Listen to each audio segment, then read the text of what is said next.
Hello friends, मैं हूं advocate Pradeep Pandey और आप देख रहे हैं आपका अपना यूट्यूब चैनल कानूनी बात। फ्रेंड्स, आज इस वीडियो में हम डिस्कस करेंगे कि अगर आपने अपना लोक अदालत का टोकन जनरेट कर लिया है और आप लोक अदालत में सेटलमेंट करना चाहते हैं अपने ट्रैफिक चालान का, तो क्या क्या डॉक्यूमेंट्स की रिक्वायरमेंट है। फ्रेंड्स, अगर आपने अपना टोकन जनरेट कर लिया है तो सबसे पहले आपने जो टोकन जनरेट किया हुआ उसका प्रिंट आउट A4 शीट पे आपको एक सेट प्रिंट आउट लेके रखना है, जिसको आपको कोर्ट में लेके जाना है। ये प्रिंट आउट आपको पहले से निकाल के रख लेना है, क्योंकि कई बार ऐसा होता है कि सैटरडे होता है और कोर्ट में उस समय फोटोकॉपी की दुकान बंद रहती है, प्रिंट आउट नहीं निकल पाता। इसलिए सबसे पहले आपको अपने टोकन की कॉपी डाउनलोड करके उसका प्रिंट निकाल लेना है। जो भी आप प्रिंट निकालेंगे A4 शीट पे निकालेंगे, ध्यान रहे कि उसको एक ही पेज पे निकालना है। एक चालान की टोकन की कॉपी एक ही पेज पे निकालना है, दो पेज पे नहीं निकालना है। इसके अलावा फ्रेंड्स, आपको अपने आईडी कार्ड की कॉपी रखनी है साथ ही साथ आपके पास आरसी होगा गाड़ी की, आपको गाड़ी की आरसी अपने साथ में रखना चाहिए, ताकि जिससे आपको ये पता चल सके कि हाँ किस गाड़ी के लिए आप आए हैं,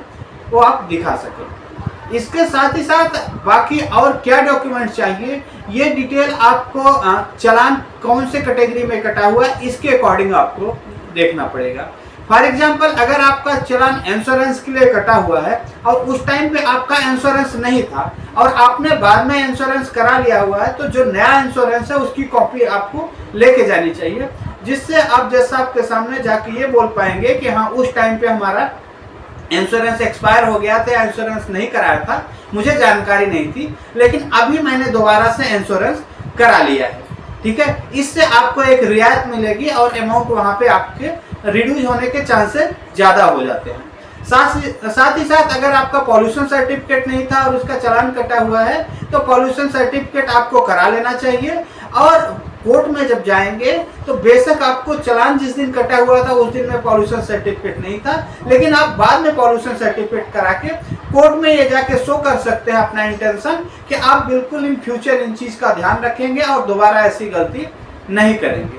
साथ ही साथ फ्रेंड्स, अगर आपका ड्राइविंग लाइसेंस नहीं है आपके पास और इस कारण से अगर आपका चालान कटा हुआ है, तो आपको ड्राइविंग लाइसेंस के लिए अप्लाई कर देना चाहिए। और एटलीस्ट आपके पास ड्राइविंग लाइसेंस नहीं आया हुआ है तो कम से कम लर्निंग लाइसेंस आपके पास आया हुआ है, उसकी कॉपी आपको लेके जानी चाहिए और जज साहब को दिखा देंगे और गलती मान लेनी चाहिए कि हाँ मैंने उस समय गाड़ी विदाउट ड्राइविंग लाइसेंस के चलाया था, लेकिन आज की डेट में मैंने ड्राइविंग लाइसेंस के लिए अप्लाई कर दिया है, या तो दिखा दीजिए मेरे पास ये लर्निंग में है या मेरा ड्राइविंग लाइसेंस आ गया है, जिससे आपको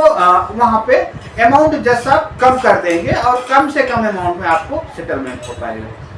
इसी तरीके से आपकी अगर कमर्शियल व्हीकल है, आपका परमिट एक्सपायर हो गया था, परमिट नहीं था, तो सबसे पहले आप उसको परमिट को रिन्यू कराइए। उसके बाद जो है आपको उसकी कॉपी लेके जानी और दिखाइए कि उस टाइम पे हमारा परमिट नहीं था लेकिन हमने अपनी गलती को सुधार लिया। लेकिन अगर मान लीजिए इसके अलावा आपने मोबाइल पे बात कर रहे थे या हेलमेट नहीं था, तो ऐसे सिचुएशन में इन चीज़ों के लिए कोई डॉक्यूमेंट लेके नहीं जाना है। आप सिंपली जाके आप अपनी गलती मान लेंगे कि हाँ मुझसे गलती हो गई थी, ये अर्जेंसी थी जिस कारण से मुझे जाना पड़ा या कॉल अटेंड करना पड़ा या सीट बेल्ट नहीं लगाए थे, तो आगे से मैं इन चीज़ों को ध्यान रखूंगा, आगे से गलती नहीं रिपीट करूंगा। जब आप एक अच्छे तरीके से गलती मान के बात बोलेंगे तो जज साहब आपका अमाउंट वहाँ पे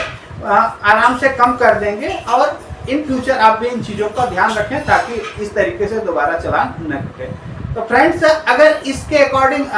कोई और ऐसा चालान कटा हुआ है, कोई स्पेसिफिक डॉक्यूमेंट और तो कुछ होते नहीं, फिर भी अगर इस तरीके से ट्रिपल राइडिंग का है या फिर ओवरलोडिंग का है, तो आप वहाँ पे कोई डॉक्यूमेंट नहीं देना है, सिंपली आपको जाके इस तरीके से बोल देना है कि मैं इस तरीके से गलती सुधारूंगा और इन फ्यूचर ऐसे काम नहीं करूंगा, तो वहाँ पे आपका अमाउंट आसानी से कम हो जाएगा। और इन फ्यूचर भी आपको ध्यान रखना चाहिए, क्योंकि ये सेफ्टी पर्पज से